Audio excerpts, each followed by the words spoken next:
크림이라는 게 있다. 미라클 시드니라는 브랜드의 제품인데 기사를 보면 이 미라클 시드니가 호주의 화장품 강자로 주목받는 글로벌 화장품 브랜드라고 한다. 이런 회사와 한 경남 청년이 MOU를 맺고 독점 계약했다고 하는데 판매 페이지를 보면 호주 현지 법인의 사업자 등록증과 라이센스 독점 공급 계약서까지 공개한 것을 볼 수 있다. 한 가지 흥미로운 건 이 호주 주름 크림의 연관 검색어에 옥순이 따라붙고 있다는 건데 여기 이 옥순은 나는 솔로라는 프로그램에 16기에 나왔던 옥순님이고 이 옥순님이 호주 주름 크림을 언급해 화제가 됐다는 글이 여러 보인다. 하지만 이상한 건 옥순님이 직접 사용한다고 언급해 화제가 되었다고 했는데 옥순님이 호주 주름 크림을 언급했다는 그 방송 장면도 찾을 수 없고 옥순님 인스타그램에서도 이 호주 주름 크림은 보이지 않는다는 거다. 또 이상한 건 정작 호주에선 이 미라클 시드니 제품을 찾을 수 없고 처음 들어본다는 글을 심심치 않게 볼 수 있다는 거다. 그런데 재미있는 건 이 제품을 호주에서 실제로 봤다는 사람도 있다는 건데 바로 바다님이다. 바다님은 글램미라는 채널에서 예전에 호주에 갔을 때 미라클 시드니를 봤고 유명하다며 소개했다. 어떻게 된 걸까? 그러니까 누구는 봤다, 유명하다, 누구는 보지 못했다, 유명하지 않다며 극명하게 갈리고 있다는 건데 진실은 무엇일까? 나는 진실을 확인하기 위해 먼저 16기 옥수님에게 메시지를 보냈다. 그리고 얼마 지나지 않아 답장이 왔다. 자, 그럼 이제 호주 주름 크림 미라클 시드니의 진실을 확인해 볼 시간이다. 자, 시작하자.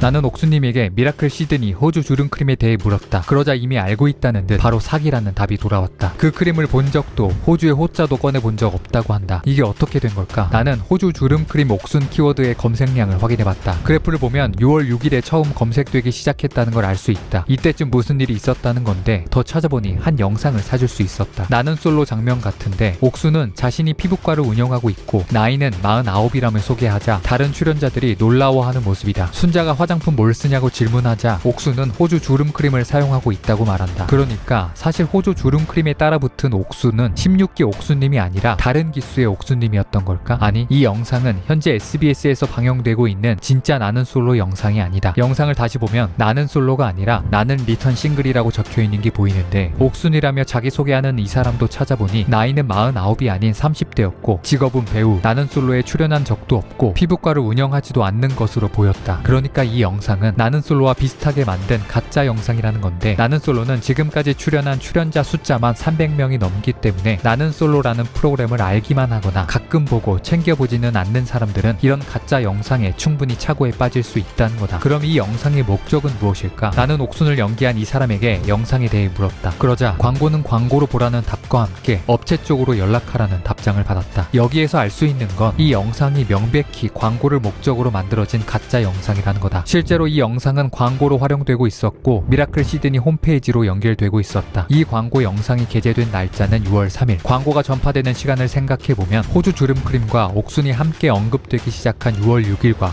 맞아떨어진다. 업체가 의도한 건지는 확인이 안 되지만 영상에 돌싱이라는 키워드가 들어가면서 16기 옥순님으로 오해되는 상황까지 온 것으로 보이는데 황당한 건 이런 가짜 영상이 나는 솔로 영상만 있는 게 아니라는 거다. 가짜 다큐, 가짜 의사토론, 가짜 피부 연구원, 가짜 피부과 원장 등 많은 가짜 영상이 미라클 시드니 광고 영상으로 활용되고 있었다. 광고 방식이 심상치 않은데 이런 식으로 광고하는 곳이 정말 호주에서 유명한 글로벌 화장품 브랜드가 맞는 걸까? 판매 페이지를 보면 MOU를 맺었다는 한국의 미라클 시드니 코리아는 호주 현지 법인과 독점 계약했다며 사업자 등록증과 계약서를 공개해놨다. 그런데 이 사업자 등록증을 자세히 보면 이상한 점이 보인다. 호주 법인의 설립일이 2025년 2월 19일로 설립된 지 몇 달 되지도 않았다는 거다. 혹시 몰라 호주 법인 조회를 해보니 2025년 2월 19일에 설립된 것이 확실하다. 그렇다면 이 몇 달의 짧은 시간 안에 호주에서 유명하고 글로벌한 기업이 되었다는 걸까? 그럴 순 있는 걸까? 그런데 글로벌 유명한 화장품 업체가 호주 본사 홈페이지도 하나 없고 호주 사람들의 SNS 리뷰 또한 전혀 없다는 건데 딱 한 곳 호주 내 온라인 쇼핑몰 1위인 아마존 호주에는 제품이 등록돼 있었다. 하지만 여기에도 단 하나의 리뷰도 없었다. 정말 호주에서 유명하다면 이렇게 리뷰가 없을 수 있을까? 더 황당한 건 제품의 이미지에서 발견할 수 있었다. 제품 이미지를 확대해보니 제품 패키지에 한글이 보인다는 거다. 아마존 호주에 올라간 제품인데 왜 한글이 있는 걸까? 나는 여기서 아주 익숙한 느낌이 들었다. 그래서 설마 혹시 라는 생각에 미라클 시드니의 광고들을 다시 자세히 살펴봤다. 잠깐, 이 광고 어디서 많이 본 익숙한 광고다. 바로 이 광고인데 국내 최초 출시 기념 할인, 4시간 뒤 긴급 종료, 제품 이미지에 화살표 강조 표시와 위치까지 일치한다. 누가 봐도 똑같은 곳에 광고로 보이는데 이 광고는 바로 이전에 다뤘던 사기 광고 기업 메이크보그의 광고였다. 우연일까? 아마존에 올라와 있는 패키지를 다시 살펴보자. 미라클 인터내셔널, 주소는 서울특별시 강남구 테헤란로 79길 6으로 되어 있다. 이 주소지도 익숙하다. 여긴 바로 메이크보그의 서울 사무실이 있던 건물 주소였다. 이것도 우연일까? 그럼 이건 어떨까? 미라클 시드니의 상표 행정 정보를 보면 출원인 변경이 있었다는 게 보인다. 그러니까 미라클 시드니의 상표를 현재 미라클 시드니 코리아가 아닌 다른 곳에서 출원했다는 거다. 그리고 여기 의견 제출 통지서를 확인해 보면 놀랍게도 그 출원인이 메이크보그였다는 게 확인된다. 이제야 모든 게 이해되기 시작했다. 메이크보그는 해외에서 유명한 척하는 사기 광고를 지속적으로 활용해온 곳이다. 그러니까 미라클 시드니가 메이크보그와 연결되어 있는 것이 확인된 만큼 호주에서 유명하고 글로벌 기업이라는 미라클 시드니 또한 거짓일 수 있다는 거다. 하지만 그럼에도 아직 풀리지 않은 퍼즐이 있다. 바로 바다님이 예전에 호주에서 본 적이 있다며 유명하다고 소개한 내용이다. 나는 사실 확인을 위해 바다님이 대표로 있는 소속사로 메일을 보냈다. 나는 미라클 시드니 제품은 호주산 제품이 아니고 호주산 컨셉의 소비자 기만성 브랜드 제품인 것으로 판단하고 있기 때문에 바다님이 호주에서 이 제품을 보셨을 리가 없다고 생각해 바다님의 발언에 대해 확인하고 싶다는 메일이다. 그리고 얼마 뒤 소속사 관계자에게 답장을 받았다. 제품에 대해서는 전혀 관련이 없고 대본대로 촬영했을 뿐이라는 답변이다. 그러니까 바다님의 발언도 거짓이었다는 거다. 그리고 얼마 뒤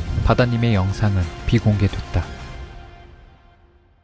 여러분은 어떻게 생각하시나요? 재미있는 건 제가 바다님 소속사와 메일을 주고받는 중 갑자기 미라클 시드니 코리아 유영석 대표로부터 먼저 메일이 왔다는 건데요. 자신들은 호주 미라클 시드니와 라이센스 계약을 한 것이고 국내에서 제조 유통하고 있다며 호주산, 호주에서 제조 등과 같은 허위 광고를 하지 않았다고 주장했습니다. 하지만 저에게는 미라클 시드니가 호주산으로 광고하던 증거가 있었습니다. 제가 이 증거를 보여주자 갑자기 이제 와서는 광고 대행사 탓을 하기 시작했습니다. 호주에서 유명한 척한 것 역시 자신들은 호주에서 유명하다는 내용으로 의뢰한 적이 없다며 다시 한번 광고 대행사의 책임으로 돌렸습니다. 어쨌든 결론은 미라클 시드니가 호주에서 유명한 것도 글로벌 기업도 아니라는 겁니다. 그러니까 기본적인 사실 확인도 없이 주는 대로 기사 내주고 주는 대로 말하며 광고하고 있다는 게 참 황당한데요. 저는 미라클 시드니 측에 허위 광고를 더 물어봤자 계속 광고 대행사 탓만 하며 피할 거라 생각했습니다. 그래서 피할 수 없는 다른 질문을 하기로 했습니다. 바로 메이크보그에 대한 질문입니다. 저는 단도직입적으로 메이크보그와 어떤 관계인지 물었습니다. 그러자 상표권을 구매한 적이 있다 정도의 답변이 돌아왔습니다. 그런데 제가 이미 확인한 것처럼 그 상표는 다른 상표도 아니고 현재 운영하고 있는 그 미라클 시드니의 상표입니다. 이 부분을 명확하게 말하지 않는 모습이라는 건데요. 하지만 저는 사실 단순히 미라클 시드니의 상표가 메이크보그에서 출원한 상표였다거나 광고가 비슷하다는 정도만 가지고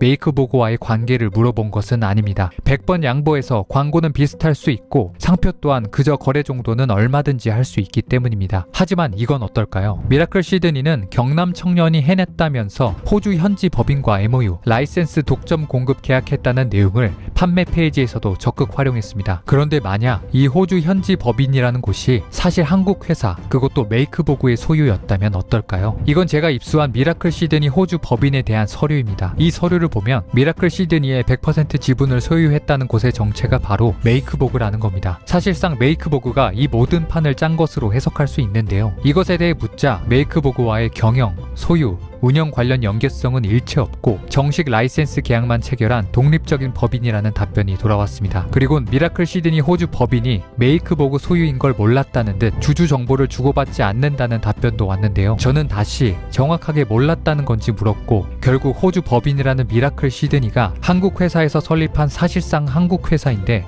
호주 현지 법인과 MOU를 맺었다는 식의 광고를 해도 되는지 물었습니다. 그러자 메이크보그의 소유인 걸 알게 되었지만 크게 관심이 없고 중요하게 생각하지 않는다는 황당한 답변과 함께 문제가 없다는 듯 저에게 이런 질문을 하기도 했습니다. 제가 해석한 이 질문의 요지는 브랜드, 기업의 국적 정체성을 결정하는 기준이 복합적이기 때문에 미라클 시드니 또한 문제가 없다는 뜻으로 보였는데요. 정말 뭐가 문제인지 모르는 건지 모르는 척하는 건지 이런 질문에 답하는 것은 의미가 없다고 생각했지만 100번 양보해 정말 뭐가 문제인지 모를 수도 있다고 생각하고 답 답장을 보냈습니다. 당연히 한국 법인이 호주 법인을 설립했다는 것 자체는 문제가 되지 않습니다. 그런데 미라클 시드니는 사실 한국 기업이 설립했다는 중요한 사실을 알리지 않고 호주산, 호주에서 유명한 호주 화장품 강자, 호주 글로벌 기업이라며 광고하고 유명 프로그램 광고, 전문가 사칭 광고, 유명인을 이용한 거짓 광고를 통해 소비자를 속였다는 것이 문제입니다. 저는 이런 내용으로 메일을 보냈지만 이 이후 답장은 돌아오지 않았습니다. 미라클 시드니는 저와 메일을 주고받을 때 모든 광고에 대한 재검토,